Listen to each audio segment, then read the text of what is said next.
President Dr. Mohammad Muiz opened the National Day observances with a call to reflect on the enduring legacy of national heroes. President addresses the nation on the occasion of National Day, issued a resolute appeal for Maldivians to assume personal responsibility in safeguarding and transmitting the country's identity.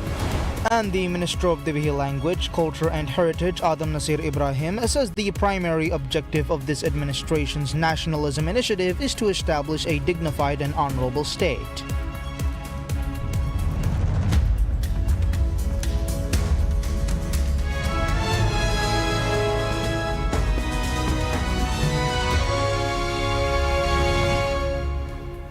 Bismillahirrahmanirrahim. Assalamu alaikum and welcome to PSM News in English with me, Abdullah Ahil.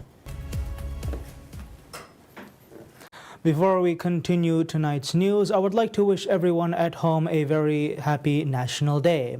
And now the news in detail. President Dr. Mohammad Muiz opened National Day observances with a call to reflect on the enduring legacy of national heroes, invoking the triumph of Sultan Al-Ghazi Muhammad Takrufan Al-Awzam Siri Sawadita Maharadun, widely known as Baru Takrufan, whose victory over Portuguese forces 466 years ago remains a cornerstone of Maldivian history. In a message shared via social media, the president underscored the lasting resonance of the Sultan's national jihad. In his remarks, President Muiz also reiterated the symbolic significance of national identity and collective memory. The president and First Lady Sajida Muhammad traveled to Utim, Ha Alif Atoll to lead the official ceremonies. Utim, the birthplace of Sultan Muhammad Takrufan, holds profound historic significance as the origin of the campaign that liberated the Maldives from colonial rule. National Day is traditionally observed on the first day of Rabi al-Awwal in the Hijri calendar, commemorating this pivotal moment in the nation's history. Upon arrival at Utim Harbor, the President and the First Lady were welcomed by island residents with cultural performances. Senior government officials, including Vice President Hossein Muhammad Latif, Speaker of Parliament Abdul Rahim Abdullah, Chief Justice Abdul Ghani Muhammad, and Minister of Divihi Language, Culture and Heritage Adam Nasir Ibrahim formally received the delegation. The president of the Utim Council also participated in the reception. The day's program included a groundbreaking ceremony for the Baru Takrufan Dorashi, a commemorative gate being constructed under the government's Reviving Ghazi Radun's Memory Initiative. The President and First Lady also participated in a tree planting activity and met with local residents. This year's decision to host National Day celebrations in Utim and to continue doing so next year fulfills a presidential pledge to honor the occasion in the birthplace of the national hero. A formal ceremony is scheduled during which a distinguished Maldivian dignitary will be recognized. The president is expected to confer commemorative shields and badges upon recipients of the National Award of Honor. Recipients of the National Award for Recognition will receive a commemorative shield and badge. In a further gesture of tribute, the Presidential Honor for Distinguished Service to the Nation will be awarded to the people of Utim. Evening festivities will include a fireworks display with additional cultural events planned for Monday, according to the Culture and Heritage Ministry.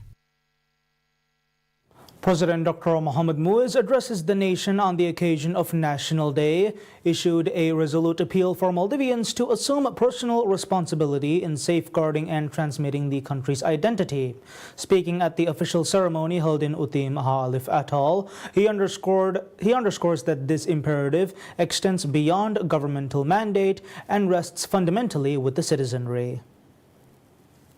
The president stressed that while governments are entrusted with executing development projects, the deeper work of national progress must be undertaken by individuals. He called for a collective cultivation of intellectual and moral integrity, identifying the youth as central to conveying the legacy of Maldivian identity forged through the sacrifices of past heroes. The ceremony, held in the historically significant island of Utim, also served as a moment of national recognition. President Muiz commended the residents for their enduring efforts in preserving Utim Gandavaru, a palace and heritage site maintained for approximately 500 years. He also extended congratulations to the recipients of the National Award of Honor, the National Award for Recognition, and the Order of the Dignified Rule of the Diamigili Dynasty, or ODRDD. Turning to broader societal concerns, the president expressed disquiet over a discernible shift in values. He lamented the erosion of qualities once emblematic of Maldivian character and noted a growing tendency for individuals to infringe upon one another's rights, diverging from the aspirations of the nation's forebears. He specifically criticized the misuse of freedom of expression to engage in defamatory rhetoric and reputation attacks, urging a return to the virtues that once defined Maldivian society. In closing, President Muiz called for moral and spiritual renewal, urging citizens to adhere to the path illuminated by Islamic teachings. He warned that failure to do so could result in the erosion of the distinct Maldivian identity and called for a recommitment to trustworthiness and sincerity in national service. Comprehensive national development, he asserted, depends on this shared resolve. The Minister of the Vehi Language, Culture and Heritage, Adam Nasir Ibrahim, says the primary objective of this administration's nationalism initiative is to establish a dignified and honorable state. Speaking during this year's National Day official ceremony, Minister Adam Nasir reflected on the historic significance of the occasion, highlighting that the day is associated with the safety and security of the Maldivian people.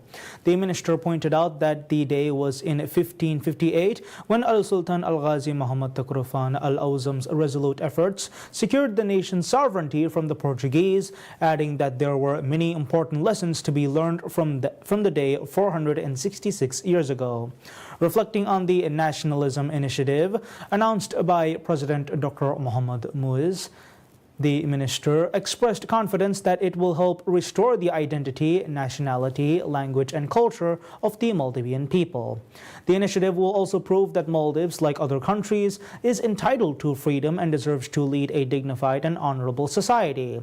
National Day commemorates the heroic efforts of Al-Sultan Al-Ghazi Muhammad Takrufan Al-Awzam, and this year the official celebrations are being held in Utim, his birthplace.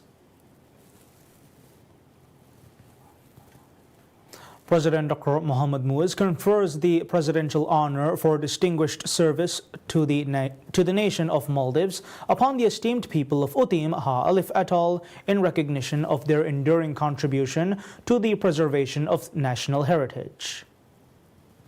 The honor acknowledges their steadfast commitment to safeguarding Utim Gandavaru, a site of profound historical and cultural importance that has remained under their devoted care for nearly 5 centuries. Utim Gandavaru, the ancestral residence of Al-Sultan Al-Ghazi Muhammad Takrufan Al-Awzam or Utim Maharadun, holds immense significance as a symbol of the nation's heritage. It was his home prior to ascending the throne and has long been revered as a monument of Maldivian history and culture. The people of Utim they have shouldered for more than 450 years without any form of compensation. Their meticulous care for Utim Gandavaru reflects the deep respect they hold for the site. The palace interior is blanketed with white sand, carefully sifted with a baipoli or traditional sieve to maintain cleanliness. The outer grounds are covered with clean coral sand tended by the women of Utim, who ensure the premises remain pristine. Out of reverence, fishermen refrained from using the palace road or bringing fish into the area, mindful that even a single drop of blood might compromise its sanctity. For centuries, despite limited or no government support, the people of Utim continued their devoted efforts. In recent years, however, the government has introduced comprehensive measures, including hiring dedicated workers and allocating resources for the maintenance and renovation of the site. These steps now ensure a more sustainable level of care and protection for Utim Gandavaru, building upon the legacy safeguarded by generations of Utim residents.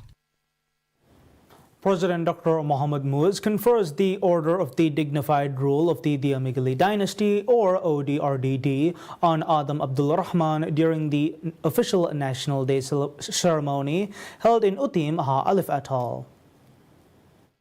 Adam Abdul Rahman, widely known as Utim Adam, began his service to the Maldives on the 26th of August 1965 as island chief of Utim or Utim Khatib. After serving in that post for more than 15 years, he went on to become atoll chief, holding office for over 11 years across 3 separate terms. His tenure was marked by numerous challenges due to the limited resources available at the time. Notably, during the 1970s, when several atolls faced acute shortages of basic basic food supplies, his wisdom and leadership ensured that no one from Utim succumbed to starvation. During the period when the Ministry of Atoll's administration managed development projects, Adam Abdul Rahman played a pivotal role in enhancing efficiency. He advised replacing the practice of transporting goods and compensating workers directly from Male with a contractual system, a reform he regards as one of his most significant contributions. He also worked to extend administrative services to atolls and islands that had previously been accessible only in Male, thereby making essential services more readily available to local communities. Renowned for his close connection with the people, Adam Abdul Rahman was a leader who genuinely empathized with their concerns and worked tirelessly to address them.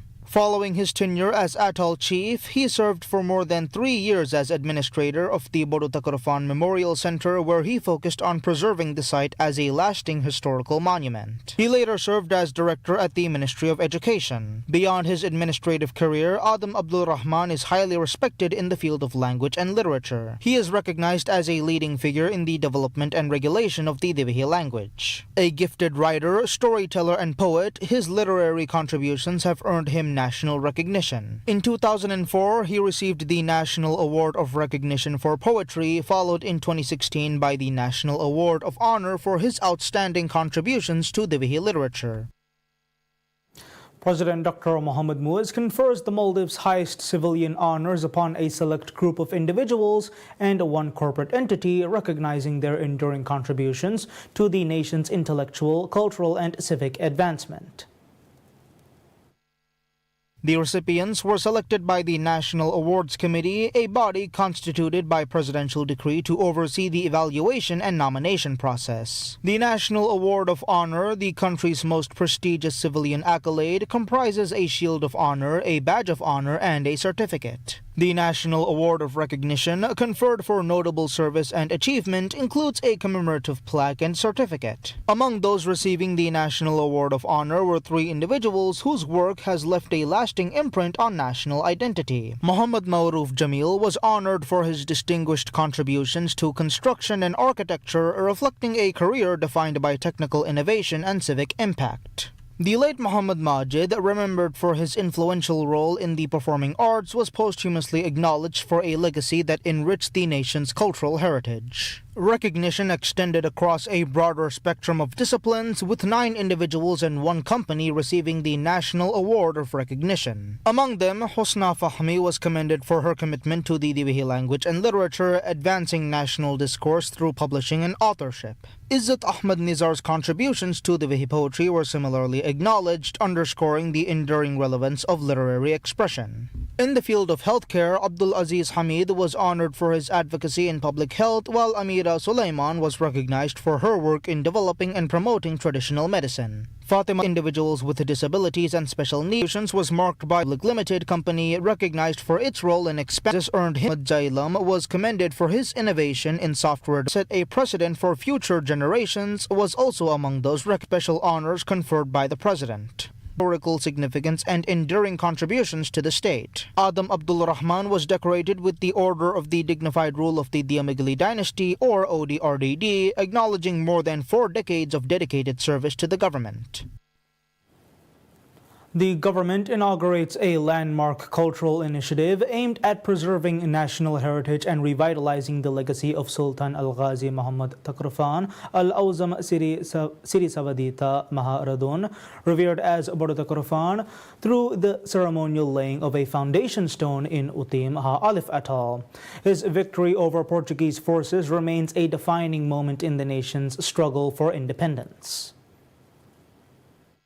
The monument, known as the Bodotakorofan Dorashi or Bodotakorofan Gate, marks the beginning of the project for revitalizing the legacy of Ghazi Bandaren. This government-led program seeks to safeguard heritage sites while positioning cultural tourism as a strategic pillar of economic diversification. President Dr. Mohamed Muiz officiated the launch during his visit to Utim for national culture and heritage in the presence of senior officials and a welcoming local community. Designed as a symbolic structure, the gate commemorates the 6 heroes of Karo Fummi, the sailboat used by Sultan Muhammad Takrofan in his campaign to liberate the Maldives. It also reflects the re-establishment of Islam and the enduring spirit of Maldivian independence. Its architecture tribute to the unfading memories of their sacrifice. The initiative is anchored in the Borutiladum-Mati region, which comprises the Ha-Alif, Ha-Dal, and Shaviani atolls. These areas are home to numerous historical artifacts and sites linked to Sultan Muhammad Takruffan's resistance against Portuguese rule, which began with their invasion in 1558. Key locations include his birthplace, Utim, and the neighboring islands of Bara and Takandu. For generations, local communities have maintained these sites, preserving their cultural significance despite the absence of formal conservation mechanisms. Recognizing the dual importance of heritage as both a vessel of historical memory and a driver of economic opportunity, the administration of President Muiz has prioritized its protection. The development of heritage tourism aligns with broader national policies to diversify the economy and expand the tourism sector. Efforts to revitalize sites associated with Ghazi Bandarain are now underway with the aim of enhancing their accessibility and appeal to both domestic and international visitors. President Dr. Mohamed Muiz inaugurates Onuhia, a newly established park dedicated to senior citizens, and officiated the foundation laying of the Bodo Takrufan Gate, a commemorative structure marking the formal commencement of the project for revitalizing the legacy of Ghazi Bandarain.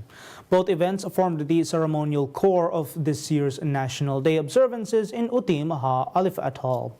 The inauguration of Onuhia was followed by a symbolic President Muiz and First Lady Sajida Muhammad placed two haivakaru or teak trees within the square.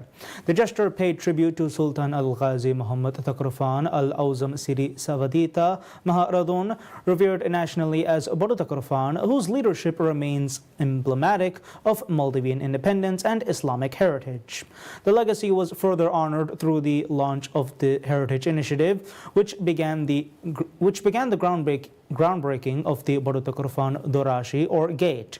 The ceremony was officiated by Adam Nasir Ibrahim, Minister of Divihi Language, Culture and Heritage. Conceived as a symbolic structure, the gate commemorates the 6 warriors of Kalua Fummi, the sailboat used by Sultan Muhammad Takrufan in his campaign to liberate the Maldives from Portuguese colonial rule.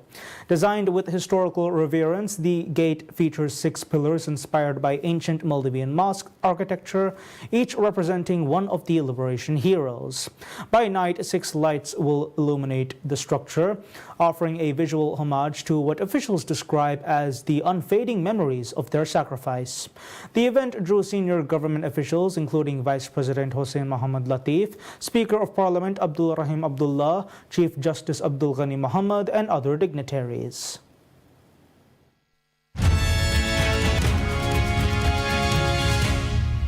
Evergrande from the Hong Kong Stock Exchange marks a symbolic end to the country's real estate boom, closing a chapter in one of the most dramatic corporate collapses in China's history.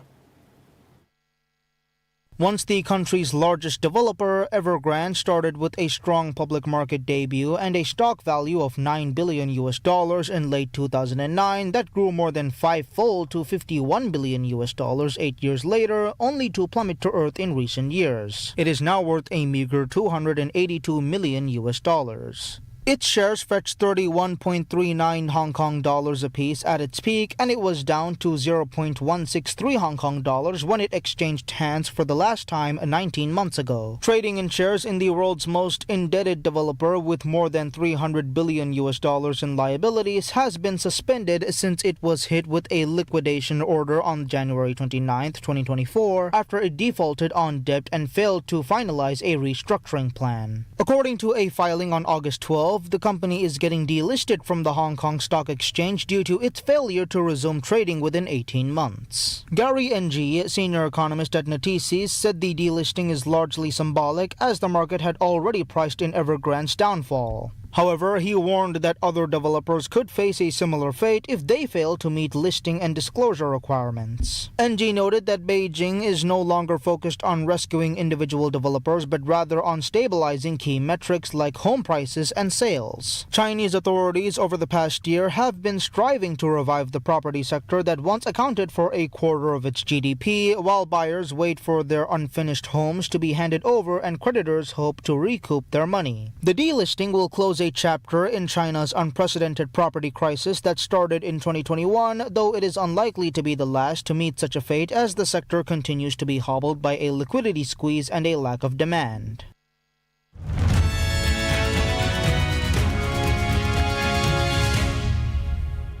Update on current international affairs. Thousands of Australians joins pro-Palestinian rallies, organizer says, amid strained relations between Israel and Australia following the center-left government's decision to recognize a Palestinian state.